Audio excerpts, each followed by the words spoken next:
Friends, good morning. Electrician के online channel में आपका स्वागत है। आज हम आप लोगों के लिए मोस्ट इंपोर्टेंट टॉपिक लाए हैं जिसका नाम है ट्रांसफार्मर। आप यहाँ बोर्ड पर देख रहे होंगे, ये जो बना हुआ है फिगर, ये फिगर एक ट्रांसफार्मर का ही है। ट्रांसफार्मर का कोर है, इसमें ये वाइंडिंग की हुई है, ये एक ट्रांसफार्मर का कोर है। ठीक है फ्रेंड्स, तो आज हम आपसे बात करेंगे ट्रांसफार्मर क्या है, वो किस सिद्धांत पर कार्य करता है और ट्रांसफार्मर के पार्ट्स के बारे में। ठीक है, तो हम अपना क्लास स्टार्ट करते हैं। सबसे पहले ट्रांसफार्मर के परिचय में थोड़ा सा जान लेते हैं कि क्या ट्रांसफार्मर। ठीक है फ्रेंड्स, सबसे पहले ट्रांसफार्मर का आविष्कार माइकल फैराडे ने 1831 में किया, आविष्कार। ठीक है, इसके बाद जोसेफ हेनरी ने ट्रांसफार्मर का आविष्कार किया 1832 में। तब से लेकर लोगों ने इसका भरपूर उपयोग किया, खूब इस्तेमाल किया। आखिर करें भी क्यों ना, इलेक्ट्रिसिटी इतने फायदेमंद जो है हमारे लिए, बिजली के निर्माण से लेकर के उसे फैलाने तक ट्रांसफार्मर का उपयोग बहुत किया जाता है। ट्रांसफार्मर का एक अहम भूमिका होता है। बिजली के जनरेशन से लेकर हमारे घरों तक ट्रांसफार्मर का उपयोग किसी न किसी रूप में अवश्य किया जाता है। चाहे वह हमारे घरों के स्टेबलाइजर में ट्रांसफार्मर की बात हो, या एक छोटे से मोबाइल चार्जर में जो कील होता है उसमें एक ट्रांसफार्मर यूज होता है, वहां भी एक ट्रांसफार्मर ही यूज होता है। उसका जो एक ही काम होता है, वोल्टेज को कम या ज्यादा करना। अतः ट्रांसफार्मर में एक ऐसा इलेक्ट्रॉनिक मैग्नेटिक डिवाइस है जो कि एसी सप्लाई की फ्रीक्वेंसी को बिना बदले हमें एसी सप्लाई ही आउटपुट प्रदान करता है। जो ट्रांसफार्मर का उपयोग होता है उन डीसी उपकरणों पर किया जाता है जो कि एसी सप्लाई द्वारा चलाए जाते हैं। डीसी उपकरण एसी उपकरण के मुकाबले बहुत कम पावर लेते हैं, जैसे कि ऑडियो एम्पलीफायर 12 वोल्ट डीसी पर कार्य करता है। अतः जो ट्रांसफार्मर का यूज होता है, सबसे पहले उसमें क्या किया जाता है कि जो एसी वोल्ट होते हैं 220 वोल्ट का, उसको कन्वर्ट करके 12 वोल्ट एसी में किया जाता है। इसके बाद 12 वोल्ट एसी जो प्राप्त होता है उसमें ब्रिज रेक्टिफायर लगा करके 12 वोल्ट डीसी में कन्वर्ट कर लिया जाता है और तब जाकर डीसी उपकरण चलाए जाते हैं। ठीक है फ्रेंड्स, ये तो था हमारा परिचय ट्रांसफार्मर और उसके बारे में। अब हम बात करेंगे ट्रांसफार्मर का वर्किंग प्रिंसिपल, कि किस सिद्धांत पर यह ट्रांसफार्मर कार्य करता है।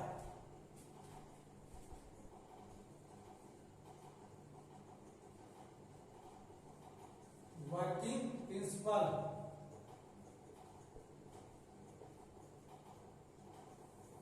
किसका? तो ट्रांसफार्मर का, क्योंकि अभी तो हम बात कर रहे हैं ट्रांसफार्मर के बारे में।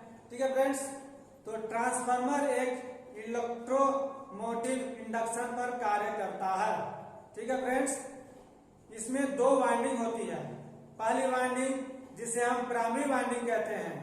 यहां देखिए फ्रेंड्स, ये जो मैंने फिगर बनाया है इस सिद्धांत के लिए ही बनाया है। इसमें क्या होता है, एक कॉइल होती है कोर, जिसमें दो वाइंडिंग की जाती है। प्राइमरी वाइंडिंग जिसे पहली वाइंडिंग कहते हैं और सब लोग हमें प्राइमरी वाइंडिंग भी कहते हैं। यह प्राइमरी वाइंडिंग इलेक्ट्रोमोटिव इंडक्शन पर कार्य करता है। ठीक है फ्रेंड्स, इलेक्ट्रोमोटिव फोर्स पर कार्य करता है। और जो दूसरी वाइंडिंग जिसे हम सेकेंडरी वाइंडिंग कहते हैं, यह मैग्नेटिक फील्ड पर कार्य करता है। ठीक है फ्रेंड्स, जब हम पहली वाइंडिंग में एसी सप्लाई देते हैं तब इसमें मैग्नेटिक फील्ड उत्पन्न होता है। क्या उत्पन्न होता है फ्रेंड्स? पूरा इसमें ऐसे ऐसे मैग्नेटिक फील्ड उत्पन्न होगा इसी में प्राइमरी वाइंडिंग में, जिसे हम इलेक्ट्रोमोटिव फोर्स भी कहते हैं। ठीक है, और जब सेकेंडरी वाइंडिंग का जो कॉइल होता है इसके फील्ड में आता है, जब प्राइमरी वाइंडिंग के फील्ड में आता है तब इसमें इलेक्ट्रॉन्स फ्लो होने लगते हैं। इसमें सेकेंडरी वाइंडिंग में, और इलेक्ट्रॉन्स फ्लो होने लगते हैं ना, तब सेकेंडरी वाइंडिंग की जो दोनों छोर होते हैं इसमें हमें एसी सप्लाई मिल जाते हैं और किसी प्रकार का इसमें हम लोड ले सकते हैं। ठीक है फ्रेंड्स, तो ये था ट्रांसफार्मर का वर्किंग प्रिंसिपल। अब हम बात करेंगे ट्रांसफार्मर के पार्ट्स के बारे में, कि ट्रांसफार्मर के क्या क्या पार्ट्स होते हैं और उसमें कौन कौन से पार्ट्स के क्या क्या कार्य होते हैं। ठीक है फ्रेंड्स, ट्रांसफार्मर के पार्ट्स को देखने से पहले हम इसका जो ट्रांसफार्मर का जो वर्किंग सिद्धांत है इसका एक एनिमेटेड वीडियो देख लेते हैं। ठीक है ना फ्रेंड्स, आइए देखते हैं animated video.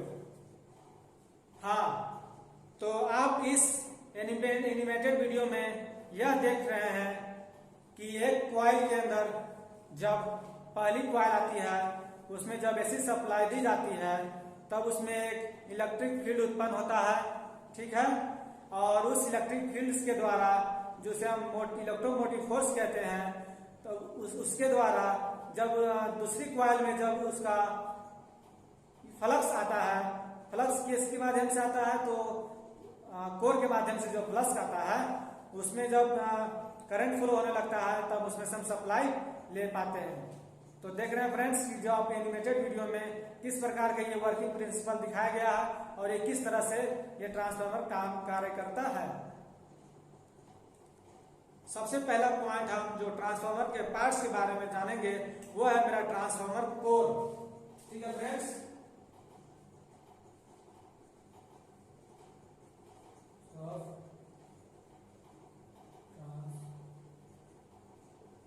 Parts of transformer. सबसे पहले मेरा क्या होता है, ट्रांसफार्मर कोर।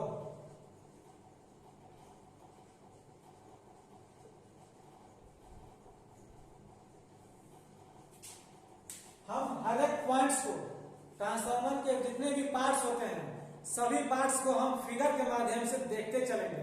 इससे क्या होगा कि ये हम बताएंगे जितना भी उससे आपको ज्यादा समझ में आएगा और जो पिक्चर देख करके आप समझेंगे तो बहुत अच्छा सहूलियत भी होता है। ठीक है फ्रेंड्स, तो ये रहा स्क्रीन पर पिक्चर। ठीक है, इसमें आप देख रहे हैं कि एक ट्रांसफार्मर का कोर है। यहां देखिए, पहले हम यहां देखकर समझ लेते हैं, उसके बाद फिर हम देखेंगे। ये हमारा कोर है, जैसा कि आपको ब्लैक व्हाइट बोर्ड पर दिखाई दे रहा है। ये जो कोर है ये बहुत ही पतली पतली शीट से मिलकर बना होता है। ठीक है, और ये जो शीट होती है सिलिकॉन स्टील की बनी होती है। ठीक है फ्रेंड्स, पतली पतली जो शीट है वो 0.5 mm उसकी मोटाई होती है और सभी शीट लेमिनेटेड किए हुए रहते हैं। जो लेमिनेटेड होते हैं ना, जो हम लोग वार्निश लगाते हैं, किसी भी चीज को लेमिनेट करते हैं, वो लेमिनेटेड करके ही इसको पूरा कोर बनाया जाता है। इस कोर का मेन कार्य क्या होता है फ्रेंड्स, जैसे कि हम इसमें पहली वाइंडिंग में जो हम लाइन सप्लाई दिए, ठीक है, तो इसमें जो मैग्नेटिक फ्लक्स उत्पन्न हुआ, इस मैग्नेटिक फ्लक्स को रास्ता प्रदान करता है। मतलब प्राइमरी वाइंडिंग से निकलकर मैग्नेटिक फ्लक्स दूसरी वाइंडिंग यानी सेकेंडरी वाइंडिंग में पहुंच पाता है। ठीक है फ्रेंड्स, तो जो ये ट्रांसफार्मर का जो कोर हुआ ये मेन कार्य होता है मैग्नेटिक फ्लक्स को सेकेंडरी वाइंडिंग तक पहुंचाने का कार्य होता है। ये होता है, ये सिलिकॉन स्टील का बना होता है। ये सिलिकॉन स्टील की जो मोटाई होती है वो 0.5 mm की होती है। ठीक है फ्रेंड्स, जैसा कि आप इस पिक्चर में देख रहे हैं ना। अब मेरा दूसरा पॉइंट है वाइंडिंग।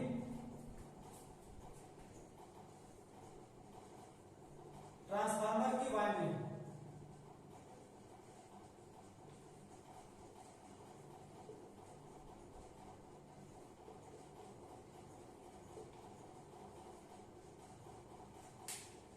ट्रांसफार्मर की वाइंडिंग, इसका पिक्चर ये रहा आपके स्क्रीन पे।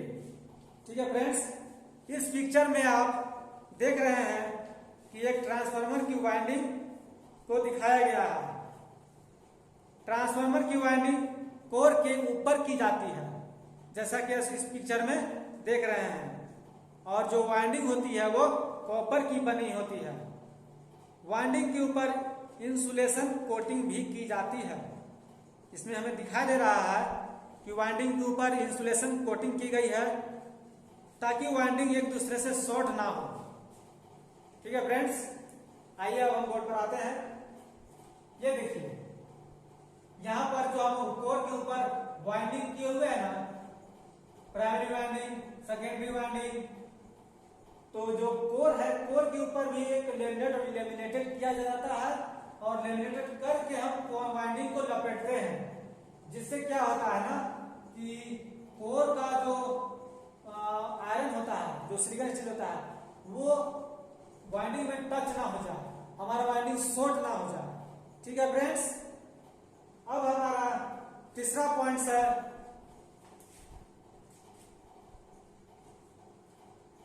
Transformer tank.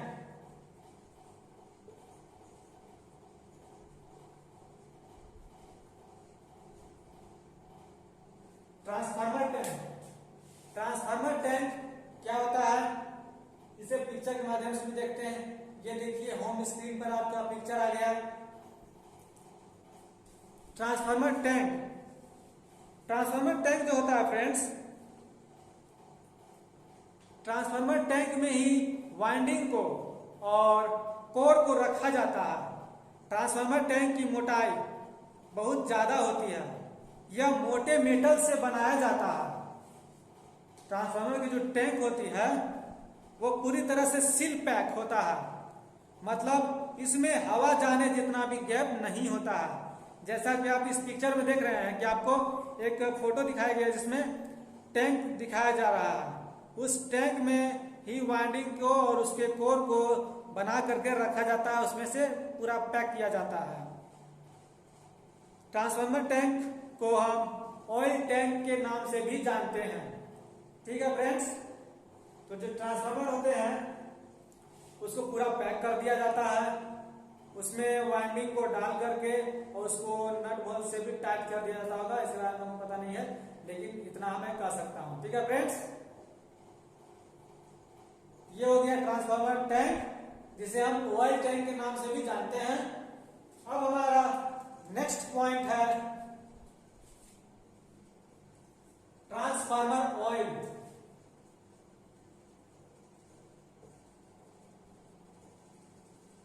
ट्रांसफार्मर ऑयल,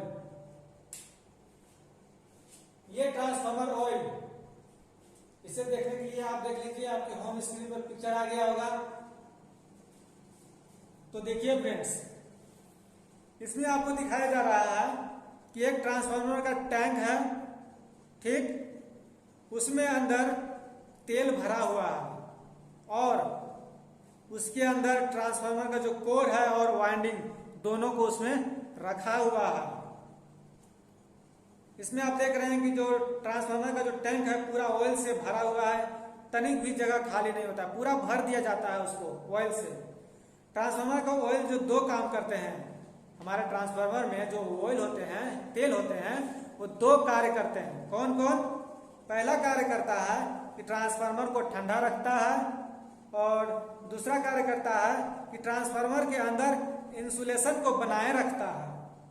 ठीक है फ्रेंड्स, तो जो ट्रांसफार्मर होते हैं उसके अंदर जो तेल डाले जाते हैं वो कोई साधारण तेल नहीं होते हैं, वो एक खनिज तेल होते हैं जो धरती के अंदर से जो डीजल, पेट्रोल, ये सब जो तेल निकाले जाते हैं ना, ये सब जो तेल होते हैं वो ज्वलनशील तेल होते हैं, जल्दी दहन होते हैं। लेकिन इनको तो हमें प्यूरिफाई करके पेट्रोल डीजल बनाया जाता है, लेकिन जो खनिज तेल होते हैं वो शीतलक तेल होते हैं, शीतलक का काम करते हैं, मतलब गर्म चीज को भी वो ठंडा कर सकते हैं। इसीलिए ट्रांसफार्मर में इस तेल का प्रयोग किया जाता है और हमारे ट्रांसफार्मर इसी की वजह से ज्यादा जल्दी गर्म नहीं होता है और हमें काम भी बहुत ज्यादा लंबे समय तक चल पाता है। ठीक है फ्रेंड्स, तो आप इसे समझ गए। अब मेरा दूसरा पॉइंट, नेक्स्ट पॉइंट है 5वां नंबर ना, मेरा 5वां नंबर पॉइंट है कंजर्वेटर टैंक।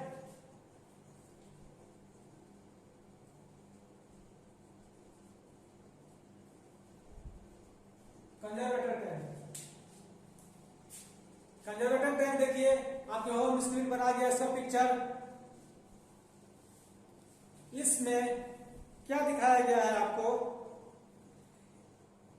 ट्रांसफार्मर के अंदर जो ऑयल भरा होता है ना, वो जो ट्रांसफार्मर के अंदर हम लोग ऑयल भरते हैं वो पूरा तरह से तो भर देते हैं, लेकिन एक कंजर्वेटर टैंक होता है जिसमें भी ट्रांसफार्मर के जैसा ही खनिज तेल भरा जाता है। वो खनिज तेल पूरा नहीं भरा रहता, जो कंजर्वेटर टैंक है उसमें आप देख रहे हैं कि 75% भरा रहता है और 25% खाली छोड़ दिया जाता है। ठीक है ना। यह क्या करता है, जैसे कंजर्वेटर टैंक में जो तेल भरे जाते हैं तो उसमें क्या करता है कि जैसे ट्रांसफार्मर में जो तेल भरा रहता है उसमें वाइंडिंग होता है, वो वाइंडिंग यूज होता है, गर्म होता है। तो गर्म होने से क्या होता है कि पूरा पैक है, सील पैक ट्रांसफार्मर, तो गर्म होने के बाद तेल गर्म होता है, वो भाप बन करके एक होता है मशीन के अंदर, उसके माध्यम से निकलता है।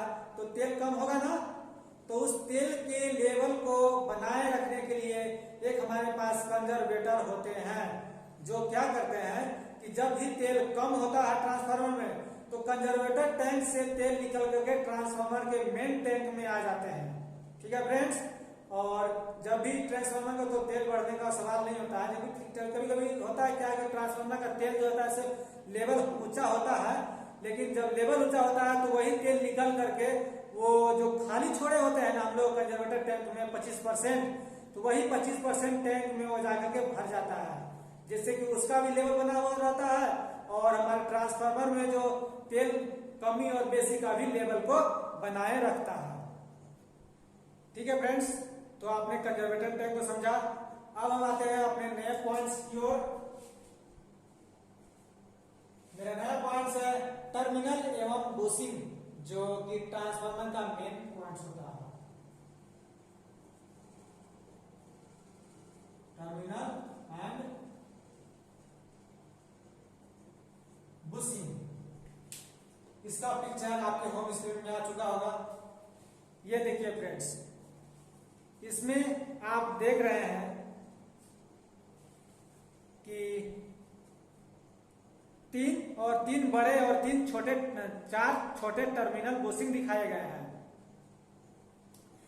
जिसमें हम देख रहे हैं कि वायर को कनेक्ट करने के लिए इसमें जगह दिया गया है और हम सप्लाई इसमें ट्रांसफार्मर से ले सकते हैं और इसमें सप्लाई दे भी सकते हैं। टर्मिनल एवं बुशिंग का मेन काम यह होता है कि जब भी हम कोई वायर ट्रांसफार्मर की वाइंडिंग से जोड़ना चाहते हैं ना, तो वो वायर गलती से ट्रांसफार्मर के बॉडी से टच ना हो जाए, इसलिए ऐसा टर्मिनल बुशिंग बाहर निकाला हुआ रहता है, ताकि जिसमें हम नट बोल्ट की सहायता से आराम से कस सके। ठीक है। बुशिंग जो होता है लो वोल्टेज और हाई वोल्टेज के लिए अलग अलग भी होता है फ्रेंड्स। तो आपने देखा कि ट्रांसफार्मर में जो बुशिंग किस प्रकार कार्य करते हैं, तो जो उसमें ट्रांसफार्मर में जो बुशिंग लंबे लंबे निकले होते हैं ना, तो वो उसमें क्या होता है कि 3 बड़े और 4 छोटे ट्रांसफार्मर में दिए गए हैं। 3 क्यों दिए गए हैं और 4 छोटे क्यों दिए गए हैं, तो ये वोल्टेज के आधार पर है। जैसा कि हम अगर ट्रांसफार्मर में जिस प्रकार की सप्लाई देना चाहे या उसमें से जिस प्रकार की सप्लाई निकालना चाहे, कम या अधिक, उसके हिसाब से उसमें सेटिंग कर सकते हैं। ठीक है फ्रेंड्स। तो ये टर्मिनल और बुशिंग ट्रांसफार्मर में सप्लाई लेने और देने का काम करते हैं। ठीक है ना। तो इसको आप समझ गए। अब हमारा अगला पॉइंट है बकॉज रिले। 7 पॉइंट्स क्या है, बकॉज रिले। बकॉज रिले यह ट्रांसफार्मर का अत्यंत महत्वपूर्ण डिवाइस है। यह एक ट्रांसफार्मर का सेफ्टी डिवाइस जिसे हम कह सकते हैं। इसका आपको पिक्चर होम स्क्रीन पर दिखाई दे रहा होगा। यह एक सेफ्टी डिवाइस है, ट्रांसफार्मर को जो होता है ना सेफ्टी देने का कार्य करता है। इसको ट्रांसफार्मर मेन टैंक और कंजर्वेटर टैंक के बीच में लगाया जाता है। यह ट्रांसफार्मर ऑयल में होने वाली हलचल को समझाता है और जब भी कोई फॉल्ट जैसी स्थिति आती है तो यह अलार्म सिग्नल देता है। ठीक है फ्रेंड्स। जैसे कि ट्रांसफार्मर में कंजर्वेटर टैंक और मेन टैंक के बीच में लगाया जाता है। ये एक सेफ्टी डिवाइस होता है। जैसे ट्रांसफार्मर कभी ज्यादा गर्म हो गया, वो उसमें और भी पार्ट्स काम ना कर रहे हो, तो उन सभी पार्ट्स के बदला ये क्या करता है, सिग्नल देता है, आवाज निकालता है, जिससे हमें पता चल जाता है कि ट्रांसफार्मर में किसी प्रकार की कोई खराबी आ गई है तो उसे हम ठीक कर सकते हैं। ठीक है फ्रेंड्स। तो ये छोटा सा पॉइंट था मेरा। अगला 8वां पॉइंट है ब्रीदर।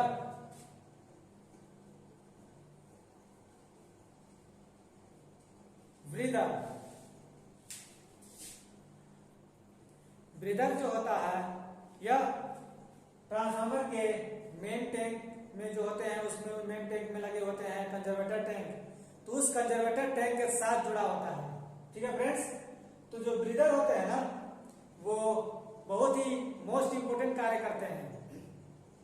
ये क्या करता है कि ट्रांसफार्मर के अंदर जो गर्म हवाएं होती हैं उसको बाहर निकालने का कार्य करता है और बाहर की हवा को फिल्टर करके ट्रांसफार्मर के अंदर भेजने का कार्य करता है। जैसा कि हमारा नाक होता है ना, सांस लेते हैं सांस छोड़ते हैं, उसी प्रकार वो ट्रांसफार्मर में नाक की तरह कार्य करता है। ठीक है फ्रेंड्स, तो ब्रीदर में एक सिलिका जेल होती है, इस प्रकार के जो आकृति की बनी होती है, यहाँ पर सिलिका जेल भरी होती है। ये सिलिका जेल क्या करता है कि जैसे नमी सोखने का कार्य करता है। ट्रांसफार्मर में जब अंदर की हवा जब बाहर निकलती है तो भाप के रूप में निकलती है ना, तो उस भाप को ये नमी को सोखता है। और एक और काम करता है, जैसे कि बाहर की हवा को, जैसे कोई डस्ट पार्टिकल बाहर से हवा आ रही है तो उन सभी हवाओं को क्या करता है, फिल्टर करके ट्रांसफार्मर में भेजने का कार्य करता है। तो इस सब कार्य करने में ट्रांसफार्मर के जो ब्रीदर होते हैं इसको कुछ प्रभावित भी होता है। ट्रांसफार्मर में जो ब्रीदर होते हैं इसमें सिलिका जेल भरा होता है। क्या भरा होता है? Silica gel. सिलिका जेल का रंग वास्तव में नीला होता है। ठीक है फ्रेंड्स, मतलब शुष्क अवस्था में जो सिलिका जेल का रंग होता है वो नीला रंग का होता है, लेकिन ट्रांसफार्मर में रहने के कारण कार्य करने के दौरान यह नमी सोखते सोखते गुलाबी रंग का हो जाता है। ठीक है ना? तो अगर आपसे क्वेश्चन एग्जाम में या इंटरव्यू में अक्सर पूछे जाते हैं कि जो ब्रीदर होते हैं, ब्रीदर में जो सिलिका जेल भरे होते हैं वे किस रंग के होते हैं, मतलब अगर ऐसे पूछ दिया जाए कि ट्रांसफार्मर में सिलिका जेल का रंग क्या होता है, तो आपको बोलना है गुलाबी। क्यों बोलना है? क्योंकि ट्रांसफार्मर में जो यूज हो रहे हैं सिलिका जेल वो तो नमी सोखते सोखते गुलाबी न हो जाएंगे, क्योंकि तो नीला रंग तो शुष्क सिलिका जेल का रंग होता है और ट्रांसफार्मर में जो रंग हो जाता है वो गुलाबी हो जाता है। ठीक है फ्रेंड्स, अगर आपसे नॉर्मली पूछा जाए कि सिलिका जेल का रंग कैसा होता है तो आपको बोलना है नीला, और ट्रांसफार्मर में सिलिका जेल का रंग कैसा होता है तो आपको बोलना है गुलाबी। ठीक है फ्रेंड्स, हाँ, तो हमने आपको आज ट्रांसफार्मर के सिद्धांत के बारे में बताया, उसका वर्किंग प्रिंसिपल बताया और हमारे ट्रांसफार्मर में जो पार्ट्स होते हैं इस पार्ट्स के बारे में भी बताया। और भी ट्रांसफार्मर में मेन पॉइंट्स पार्ट्स बचे हुए हैं जिसकी चर्चा हम अगले क्लास में करेंगे, और मैं अपना क्लास यहीं पर समाप्त करता हूँ। ठीक है फ्रेंड्स, तो मैं आशा करता हूँ और आशा नहीं उम्मीद करता हूँ कि आपको ये आज का क्लास अच्छी तरह समझ में आया होगा। हर एक पार्ट्स को मैंने पिक्चर के माध्यम से दिखाने की कोशिश की है, जिससे आपको इस चैप्टर को समझने में ज्यादा तकलीफ नहीं हुई होगी। ठीक है फ्रेंड्स, तो मैं यहीं पर समाप्त करता हूँ क्लास को। अगले वीडियो में मिलते हैं, इससे आगे कंटिन्यू करेंगे। तब तक के लिए take care, bye bye friends.